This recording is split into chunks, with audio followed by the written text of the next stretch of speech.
the blanks கொடுத்திருக்காங்க. ஒரு tabular column மாதிரி கொடுத்திருக்காங்க. அதுல வந்து பாத்தீங்கன்னா shape இருக்கு, center of rotation, order of rotation, angle of rotation.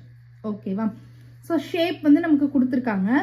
அதுக்கு வந்து நம்ம center of rotation first வந்து identify பண்ணலாம். First of all, center of rotation அப்படின்னா என்ன அப்படின்றத நீங்க தெரிஞ்சுக்கணும். ஓகேவா?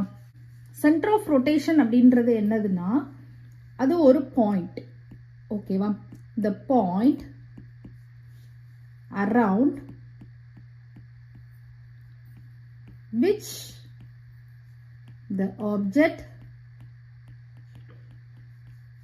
is rotated. ஓகேவா? அது ஒரு fixed point அப்படின்னு கூட நீங்க சொல்லலாம். அது ஒரு point, the point around which the object is rotated. இப்போ for example ஒரு ஸ்கொயர் இருக்குன்னு வச்சுக்கோங்க. இப்போ இந்த ஸ்கொயரை நம்ம ரொட்டேட் பண்ண போறோம். ஸோ ரொட்டேட் பண்றப்போ இப்போ ரொட்டேட் பண்ணுங்க. இந்த மாதிரி நம்ம என்ன பண்ணுவோம்?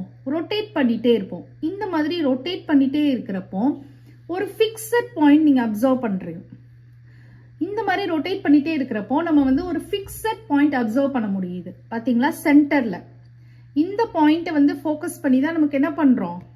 என்டையர் ஆப்ஜெக்டையும் நம்ம ரொட்டேட் பண்ணிட்டு இருக்கோம். ரொட்டேட் பண்ணுங்க. இப்போ உங்களால அப்சர்வ் பண்ண முடியுதா? அந்த ஃபிக்ஸட் பாயிண்ட், அந்த ஸ்ப்ரிங் அட்டாச் பண்ணிருக்கோம் பாருங்க, இதுதான் நமக்கு அந்த ஃபிக்ஸட் பாயிண்ட்.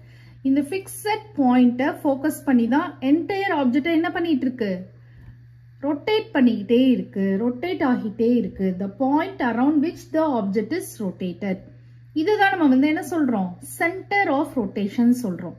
இந்த மாதிரி இப்போ இவங்க ரொட்டேட் பண்ற ஆப்ஜெக்ட் வந்து பாத்தீங்கன்னா ஸ்கொயருக்கும் நமக்கு இன்க்ளூட் ஆயிடுச்சு, சர்க்கிள் உள்ள ஒரு சர்க்கிள் இருக்கு பாருங்க, இதுக்கும் நமக்கு இன்க்ளூட் ஆயிடுச்சு.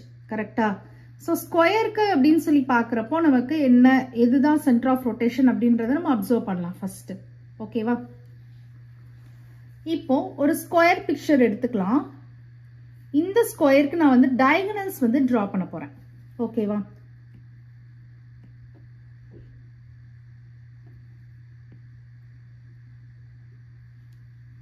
இப்போ டயகனல்ஸ் வந்து டிரா பண்றப்போ நமக்கு வந்து ஒரு இன்டர்செக்டிங் பாயிண்ட் கிடைக்குது மிடில்ல. இந்த பாயிண்ட் தான் நமக்கு என்னது? Centre of rotation.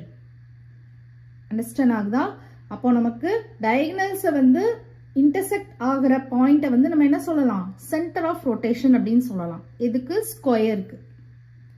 ஓகேவா? அப்ப நான் ஸ்கொயருக்கு வந்து நான் என்ன எழுத போறேன்னா இன்டர்செக்டிங் பாயிண்ட் ஆஃப் டயகனல்ஸ்.